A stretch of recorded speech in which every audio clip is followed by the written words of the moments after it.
नमस्कार मित्र आणि मैत्रिणींनो, welcome to my channel. Kamali या आजच्या भागामध्ये हे दाखवलं गेलं आहे की इथे आपल्याला पाहण्यात येणार आहे की इथे कमळी आपली अन्नपूर्णाने सांगितल्या प्रकारे बाबांची काळजी घेण्यासाठी अन्नपूर्णा निवासमध्ये गेलेली असते. अन्नपूर्णा आणि राजन बाहेरच्या गावी गेल्यामुळे इथे आपली कमळी तिथे जाते, बाबांची छान प्रकारे काळजी घेते आणि त्यांना इथे नाश्त्याला सकाळी चहा वगैरे प्यायल्यानंतर दुसऱ्या टायमिंगला त्यांना सूप द्यायच्या टायमिंगला तिथे सगळेजणी तोपर्यंत ते रागिनी येते. रागिनी आल्यानंतर कमळीला बोलते की अगं, तुला काही कळतं का नाही, मोठी घरातली सून असताना तू कोण ऐरी गैरी येऊन गेली आहेस गावछाप असं काही कमळीला आपले हिनवत असते. पण इकडे अनिकाचं कॉलेजमध्ये दुसरंच काहीतरी चाललेलं असतं, कारण की तिची जी काही मैत्रीण असते तिचा एक दिवस आधीच बॉयफ्रेंड असा झालेला असतो. अनिका म्हणते अगं, हा कोण आहे माहीत नाही, सांगितलं नाहीस कधी. तिची मैत्रीण म्हणते हा तर माझा बॉयफ्रेंड आहे, पण कधीपासून काय बोलली नाहीस तू. अगं, कालच आमच्या दोघांची मैत्री झाली आणि गर्लफ्रेंड बॉयफ्रेंड आम्ही झालो दोघांचे, असं काही बोलल्यानंतर अनिका तर एकदम शॉकच होते. आणि अनिका घरी येऊन विचार करते की अरे, मी पण माझ्या मनातलं प्रेम ऋषीला सांगणार म्हणजे सांगणारच. असं काही मनामध्ये ती स्वप्न खूप रंगवत असते की ऋषीला ते भरपूर अशा चीट वगैरे लिहून ठेवते, लेटर लिहून ठेवते.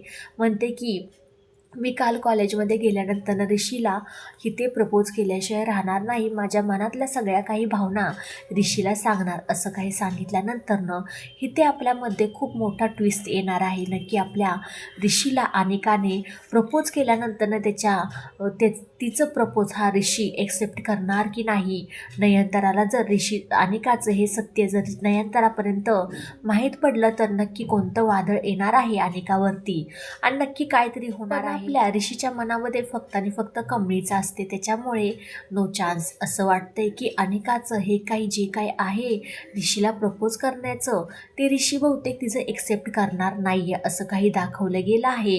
आणि अनिकाच्या मनात तर असतं, अनिकाला जेव्हा ऋषी एक्सेप्ट करणार नसेल तेव्हा तिच्या मनामध्ये नक्कीच कमळीच्या विरोधामध्ये आणखीन जास्त जलसी फील होणार. आणखीन म्हणणार की कमळी आणि ऋषीच्या नात्याबद्दल अनिकासमोर आले तर खूप मोठं म्हणजे मोठं वादळ येणार. त्याच्यामुळे नयनतारा तर अजूनच असते की तिला अनिका अजिबात पहिल्यापासून आवडत नसते. ते मध्ये झालं GAच्या कॉम्पिटिशनमध्ये, जे काय कॉलेजमध्ये झालं तेव्हापासून तरी नयनताराच्या नजरेपासून ही तर अनिका उतरलीच आहे. पण ही अनिकाला सगळं काही माहीत पडल्यानंतर नाही ते आपली कामिनी नक्कीच आपल्या अनिकासाठी काहीतरी मोठा स्टंट घेणार. आणि कामिनीचं दुसरं काही सुरू असतं, तिचं तर सुरू असतं की राजन आणि सरू हे दोघेजणी कसे एकत्र नाही येतील. सरू आणि कमळी ह्या दोघींना मारण्याचा प्लॅन कामिनी करत असते. एडी चोटीचा जोर लावत असते कामिनी की सरू आणि कमळी भेटतील. पण कामिनीला आत्ता कुठं माहीत झालेलं असते की सरू मुंबईतच आहे हे तिला माहीत पडलेलं असतं, ते फक्त आपल्या चरणच्या सांगण्यावरून. कारण की चरणला तिने कामाला लावलेलं असतं, तेही पैसे देऊन.